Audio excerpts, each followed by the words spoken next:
The march to the semifinals continues here in the inaugural season of the Hearthstone Grandmasters. Welcome everyone to the final match of the setup matches for European playoffs. My name is Frody. I'm joined by Sottle, and we're going to be covering the rematch once again between Orange and Kalento. Sottle, I sense a trend. Seems like the first seeds have been just winning and moving into the semifinals, and now we just keep getting the rematches from the initial games from the groups. Yeah, it's twice that I've been in this spot, just the way that the matches have panned out and the way that the casting has panned out as well, that I've cast the opening match and then the deciders match that have both days been between both sets of players. But we've got Orange and Kalento yet again. It was Kalento winning out the first time through, but Orange coming back because, interestingly, Kalento's kind of got through supposedly an unfavored rogue matchup without having too much dedicated anti-rogue stuff in his lineup, which I think is a pretty interesting talking point. Yeah, we've seen this happen even just yesterday, where the mage and the rogue kept trading back and forth, but it was in succession. It was like a rogue, then the mage win, then the rogue win, and then the mage would win, and back and forth. And today, it's a little bit of that yo-yo action back and forth, but one thing to pay attention to is that historically, through yesterday's matches, both in Americas and in Europe, whoever won that initial match also won the second time around in dominant fashion. So it was a very interesting thing to see, and obviously it's best of three, small sample sizes, right? But it doesn't really matter too much in the grand scheme of things as long as you just move on and win and go to the semifinals. Did you sneak that one in for me deliberately? The yo-yo action? Was that on purpose? No, okay. But well, perhaps it's subconscious. You're infiltrating my mind. Yeah, you can see from Orange's side, he is bringing in Walk the Plank, Fairy Dragon, Betrayal, which is pretty standard these days in terms of dealing with Mage, but we just saw Kalento really just sticking with his primary throughout as he did in the first series. And yeah, this matchup has kind of been the story of perhaps the second half of Grandmasters. It's been an incredibly common matchup, at least through Europe. And it has gone back and forth. You mentioned how we've seen it go back and forth in playoffs.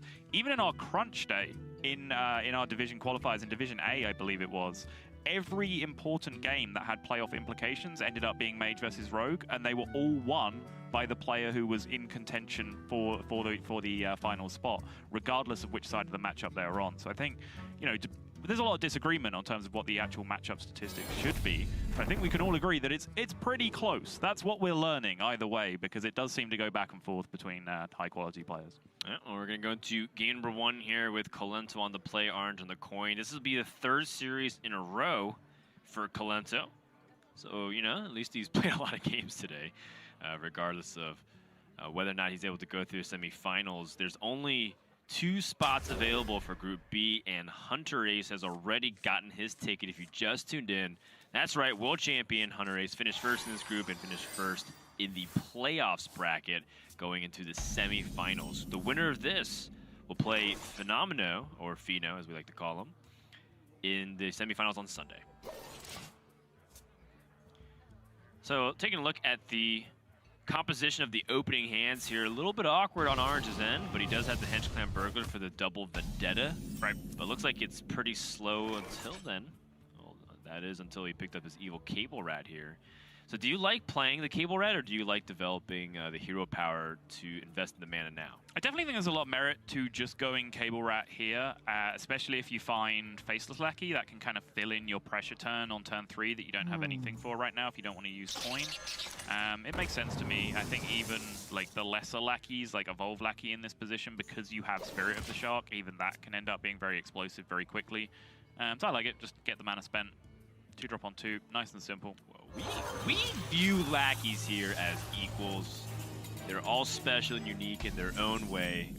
No lesser lackeys. Look, you can't. There's no caste system here. You can't just give everyone a participation badge, Dan. People need to learn valuable life lessons. Sometimes you win, sometimes you lose. We're trying to lower the ESRB rating here of Hearthstone. We're not trying to teach them adult life lessons this fast, okay? Hey, you're never too young. Sometimes people are just better than you, and you got to hold that L. That's just a fact of life.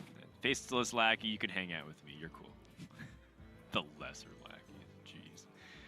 Kind of true, though, to be honest. And Orange picks up one of the best lackeys in terms of the win rate. Cobalt Lackey is, I think, the highest win rate lackey and very powerful to. And then you can see how Kalento values that tempo. Time after time, we've been seeing Snipstat being played on 3, and I think Kalento's done it a few times just today. Yep. very, very powerful tempo tool. It's such a good card, such a flexible card. It's the reason why it's becoming fairly ubiquitous across a lot of classes right now. Is if you need a 3-drop, it's a 3-drop. If you need a 6-drop, it's a 6-drop. If you need a 9-drop, it's a 9-drop. Like, it just does so many things for you. And that's just at the very base level before you start adding in all the permutations of the different ways you can stack it when you get to 6 and 9 as well. Like, it's just all things to all people. That's right. It is the true messiah of Hearthstone neutral tempo cards. And it's also just a metallic crab tank with a golden turret. Oh, you're right. Yeah, that's totally why everyone plays it in every It's just deck. awesome. Yeah, no, you got it. Kalento coming up on a very weak turn here. Normally, when you have such like slow development on the rogue side, you like to draw cards or maybe set up tempo yourself, but Kalento doesn't really have much going on. His best play to develop is Mirror Image, and that doesn't really do much. But it invests into the potential Sea Giant. Agreed. If Orange plays 2 minions, which I don't think he will, but if he does, Sea Giant's playing. Yeah, Kalento's definitely considering things like the 1-drop Lackey that he knows he has into Evil Miscreant for possibilities of Orange's turn, which would then bring that Sea Giant down to 5 and be very, very important. Of course, depending on what the Lackey is, right. Some of them would be able to affect that kind of position. But I think it's a heads-up play here just to throw out the mirror images. They're not unlikely to be taken off the board over the next couple of turns anyway, just the way this pans out. So I think investing in it there makes a lot of sense. Well, Henchclan Burglar comes down and offers 3 utility cards, 2 from the Priest class. Silence does have its use cases in certain spots against Mage. Mortal Coil, of course, just more of a nice opportunity to get 1 extra damage, maybe a card. Circle of Healing, I feel like, is less useful, but it is a free spell to cost in terms of mana.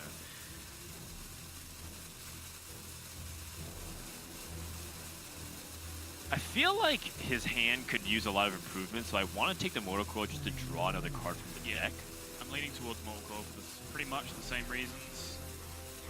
I mean, I could understand Silence if he felt like it was late in the game. He needs to make sure like he needs some way to stop Antonius, or maybe if his board gets frozen, he can push damage. But it feels like it's just better to take the Mortal Coil for overall use cases. That is a good point, actually. The Silence does have a lot of upside because of how often you do get frozen in the matchup. We've even seen in APAC, I believe one player brought in Dalaran Librarian into an anti-mage tech in their own mage deck, and just be able to unfreeze 2 minions and push damage, which is it's pretty cute, honestly. I kind of liked it the first time I saw it. It is very cute, but that's all it is. I feel like it seems like it's getting fancy for the sake of being fancy when you realize that it's probably not very flexible of a card, and you're just often stuck holding onto it. But I guess maybe that's what you want in a format like Specialist, right?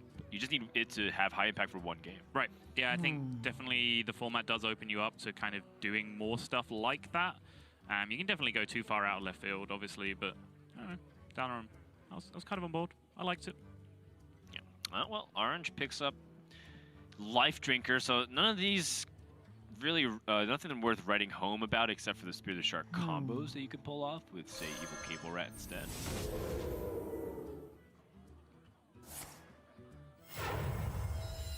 And I think what Orange is doing is assembling all of the tools that he would want to use later on in the game, just to see what he can do to create combos for Kalento's inevitable big swing turns.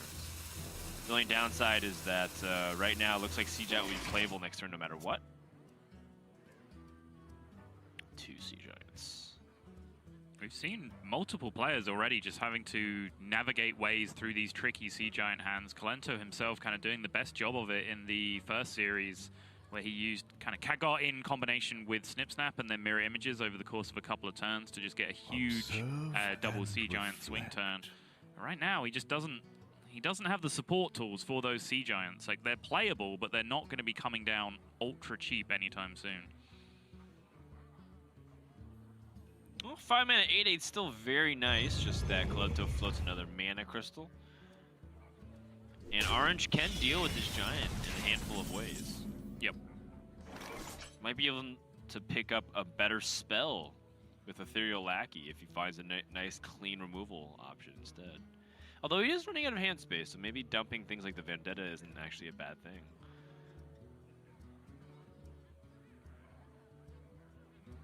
The only things that I've seen mages these days also utilize just like a full full turn's use of mana to try and bait out removal too, right? You've seen some people who like, oh, now that you like use removal on the Mountain Giants, you can't contest my Antonitis anymore. They just play it on 7. Yeah, for sure. I mean, that's something that Mage does have kind of the luxury to do because there aren't any decks apart from like full-blown Control Warrior that have enough removal to kill everything that Mage can generate, right? So they can kind of choose to do that 1-2 bait and switch kind of thing.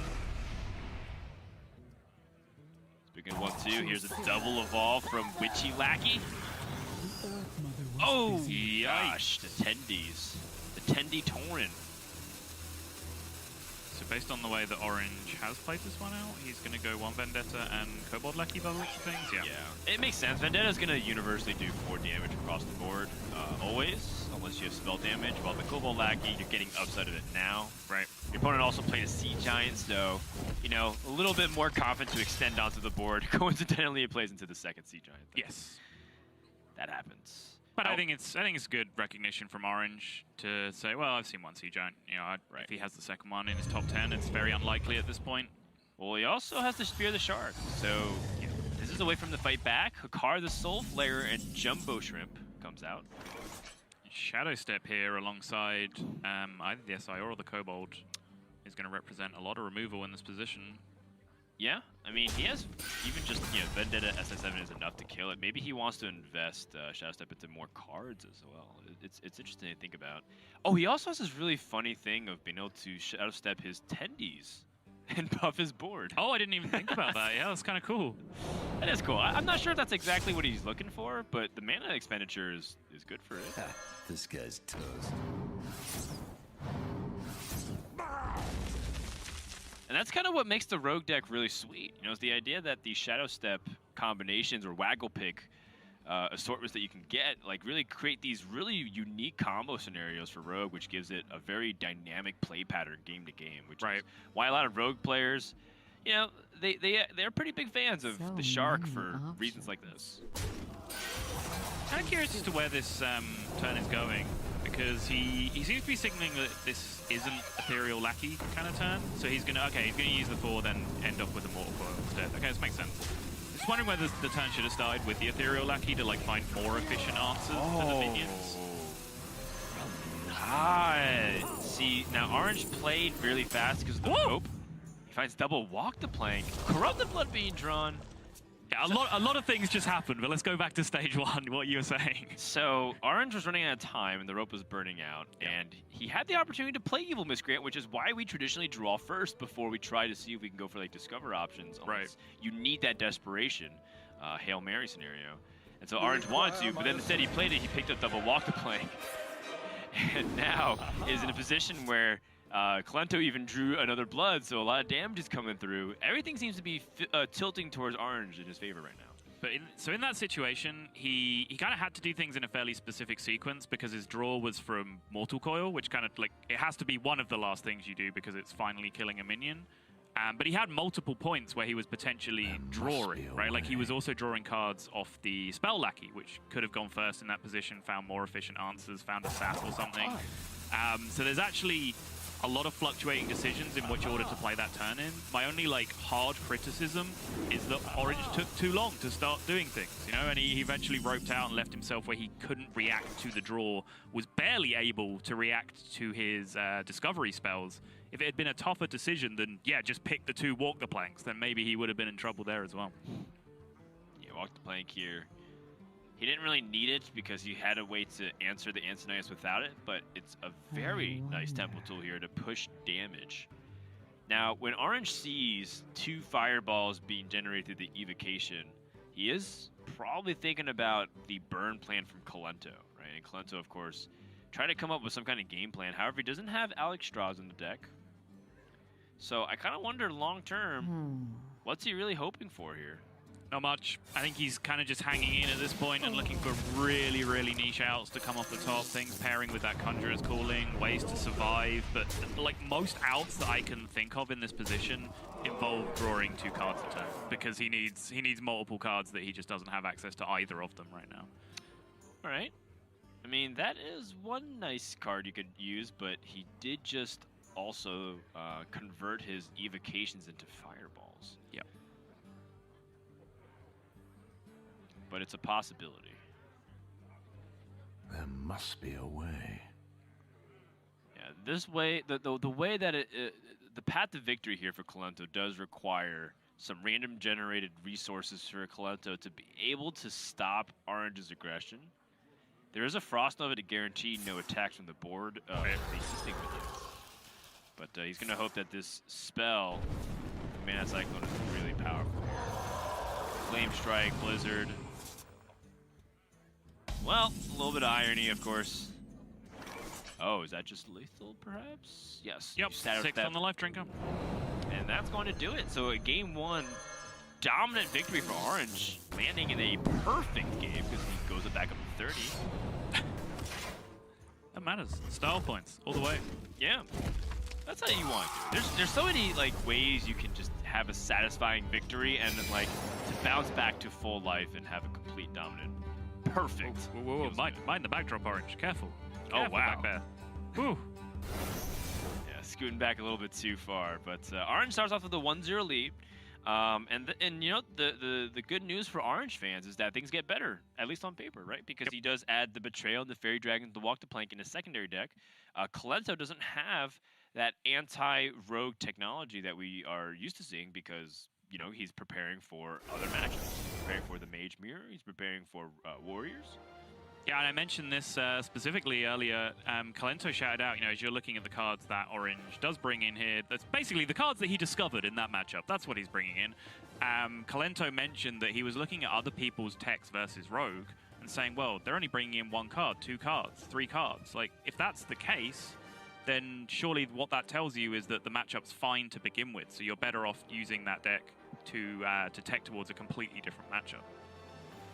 Yeah, and I'm trying to see if there's any possibility for Kolento to justify switching, but it doesn't seem to be the case here. He'd be removing too many important tools.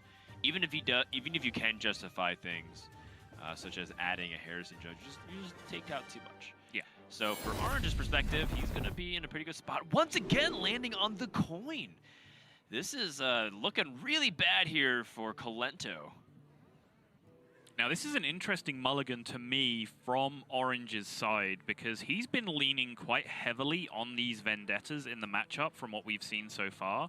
However, now he has a deck that draws removal off the top a lot more often than his primary deck does. So does he want to keep removal options like this and potentially continue to draw more removal and then just have no real options for pressure?